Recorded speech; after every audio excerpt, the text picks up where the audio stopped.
So it's the middle of the night. You look at your phone, you get a text message. It's your boss's boss telling you a service is down in your data center. That is the worst possible thing that could happen to any system administrator ever. So what I have in place and what I highly recommend any data center to have is an automatic notification system. And I personally love and been using Nagios monitoring notification forever. It is the best tool out there, I feel. And it lets you know in such an easy way what's down, when it's down, what's going on, and it's highly customizable. You can see if the system's down, if the service is down, system's overloaded, reach some kind of threshold.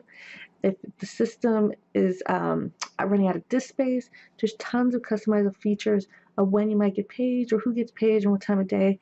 So just keep watching, and I'll show you how easy it is to get started getting notified of when something happens. That's really what you need to know. So you can start troubleshooting it right away. So just keep watching. So we're going to start out with a fully configured Nagios core server. We have two clients here, a Linux and a Windows client, as well as the local host, which is the server itself. So if you need help getting to this point, check out my other video on how to get to configure a Nagios core server. But we want to configure, in this case, what would happen if one of our services went down for our Linux client. So we're going to go ahead and start configuring our configuration files, our Nagios configuration files. So these are local Nagios etc has all the files we're going to configure to set up notification in Nagios. So the first file we're going to take a look at is nagios.conf. If you look here is the object configuration files. So if you notice, we have template and contacts as well. There's also time periods, which I'll be talking about later, which will go over what time of day you might want to be notified. So the first thing we're going to look at is how we're going to configure our contacts.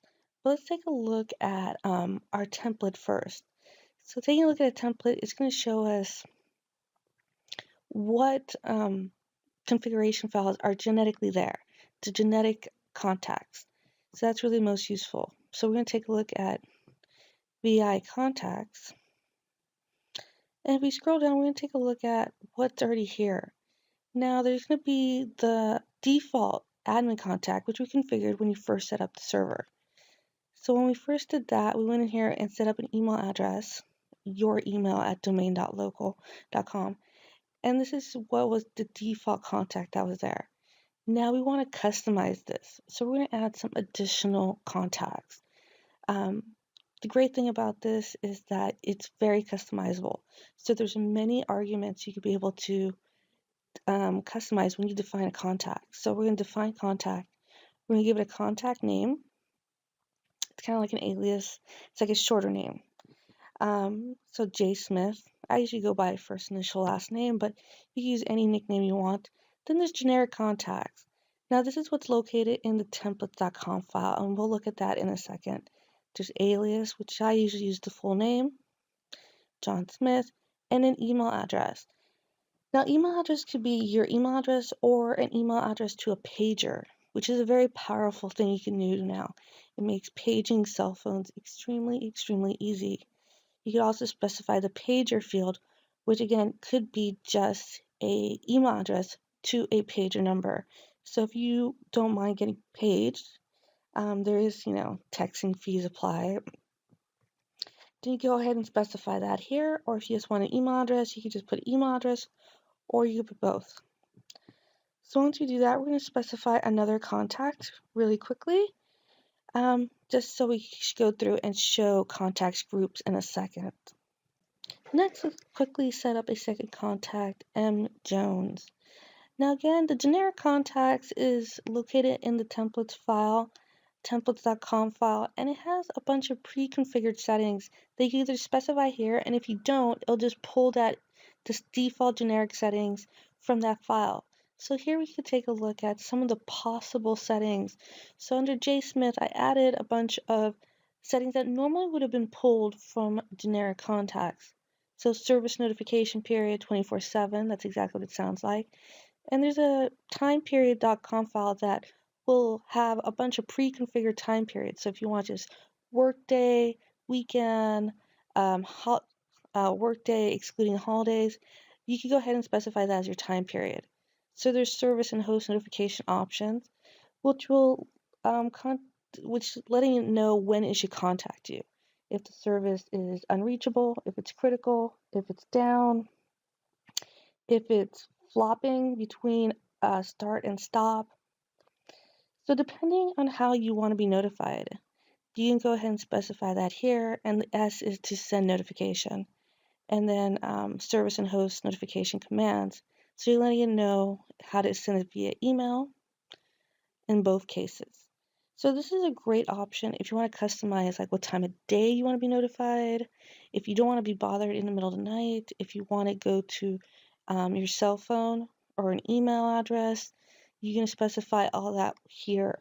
And again, you can specify either in your contacts.com file, or you could just use the generic contacts. So for a very quick start, you don't have to specify this. The default option is 24/7 every day of the week to notify you.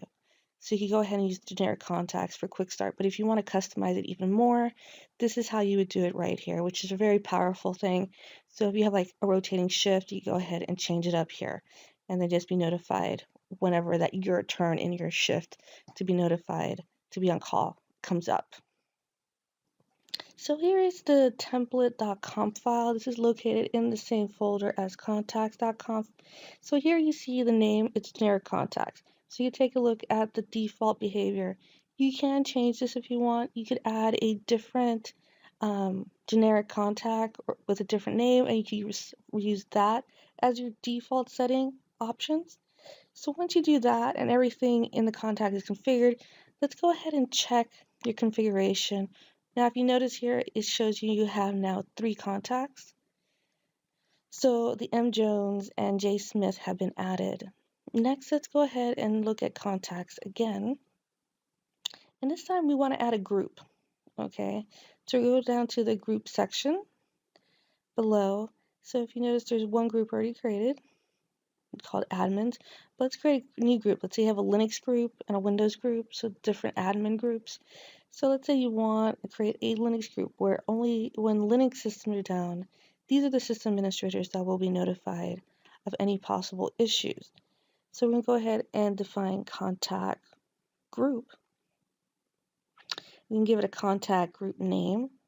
I usually like calling it whatever OS they're responsible for, so Linux admin, Windows admin, database admin, network admin. You kind of get the idea. So depending on what the role is. So Linux admin, we give it an alias. It's usually a full name, so fully type out Linux administrators. Now, and then the members. So the members should already exist. So we created J. Smith and M. Jones. So these will be the members of our Linux admin group. The members have to exist here, otherwise you will get an error message. So make sure you create your contacts first, define your contacts, then define your contact group, and you separate it with a comma. So J. Smith, M. Jones. Now let's go ahead and check our configuration file once again with Nagios -v and then the Nagios conf file, the path to Nagios conf file. This will also be in the comments. We want to make sure we do this pretty often because I like to check to make sure there's no syntax error before I get too far. It makes troubleshooting later on easier. So now we can easily see that 2 contact groups have been created. So it's the original one that was there by default, and then the Linux admin group that we just made with M. Jones and J. Smith. Again, you want to do this check pretty often before you make too many syntax changes. That way you can go back and easily change and fix your problems if this comes back with an error message. So I find that's the easiest thing to do. So now let's go ahead and take a look at our Linux client. Our Linux client has the host and a bunch of services defined. So we want to make sure we add our contact group, and we're going to add it to the host file, and this will notify us when there's any host issues. So for example, if the host goes down or if any services fail, you can get a little bit more customized and say who you want notified if a service goes down. So we can go back down through our host file, our Linux config client.conf file, and go to each of the services that are defined in this file. So you have like the file system if it's too full, how many current users, if there's some kind of limit. So in this case, it's 20 and 50. It's warning critical. System load. So depending on what exactly fails, you can add a different contact person. So if you have someone that's in charge of like the operating system, someone else in charge of maybe Apache, um, web services, or if you're doing a database, you want your database admin to be in contact. And that's what you define in the services. So you can customize it that way, who you want to find, what contact group. In addition to that, we also enable notification for the services. So I'm enabling notification for web services and SSH. So if any of these services go down, the Linux admin group will be notified. As soon as it goes down, it usually takes a few minutes. Before a service is checked, you change the interval time of how often the service is checked. And again, I'm going to run my nagios-v.nagios.com file to make sure there's no error messages, that I did all my syntax correct in my Linux client's configuration file. Now, once I know it's correct, I can go ahead and see if my service will notify me now that I did all my configuration changes. I can go back to the web interface, see the service is currently up, but let's see what happens when it goes down. All right, so we can look at the status. Right now, HTTP web services is at warning. We will get notified for warnings as well, but I'm going to wait for it to get critical so I can show you the critical message. So you can see all the services that it's checking for the Nagios Linux client. My web services become critical. Okay, took a few minutes for the critical status to change from warning to critical as soon as it detects web services was down. And from there, it's going to take a look at my Linux client configuration file and look at who's in the contact group and notify them. And since I defined it's going to be notified by email, it's going to go ahead and send an email out either to an email address or pager. Now if we click on the notification option on the left panel, it shows us all the notifications that has been sent out. It's a log of the notifications. So we can see that the Nagios Linux client has just sent out a notification for web services because it went to critical status. So it shows the time of day, who was contacted, M. Jones, J. Smith, and how they were contacted. And then the information that they were contacted with. So they were sent a notification that this IP address at this port is no longer accessible. So at that point, hopefully the system administrator gets to fixing the issue. Also, it's fast. It's great that it notifies you so quickly. Depending on your notification interval time, that's how fast. So within a few minutes, you'll get a text message being notified that your service is now down. So then you can go ahead and start troubleshooting it. This is really the best part, is just knowing when something's down and not someone else telling you when a service is down. I wanted to include some troubleshooting in here. I found that you have to make sure certain permissions have to be set for the Nagios group. It's nothing too complicated. Once you do this, everything worked fine. I found this fixed most issues if your notifications are not being sent out. So you want to make sure that for both the Nagios command group and the Nagios group, you have the Apache user in there. So you can go ahead and add the Nagios in group and then give them permissions to some of the Nagios files. These will all be in the notes, so don't worry about catching it right here. Take a look at the notes below. You cut and paste it into your terminal and go ahead and run these commands. And again, you want to make sure that the user and group have full permission to the Nagios var read-write directory. I'm going to restart Nagios after this.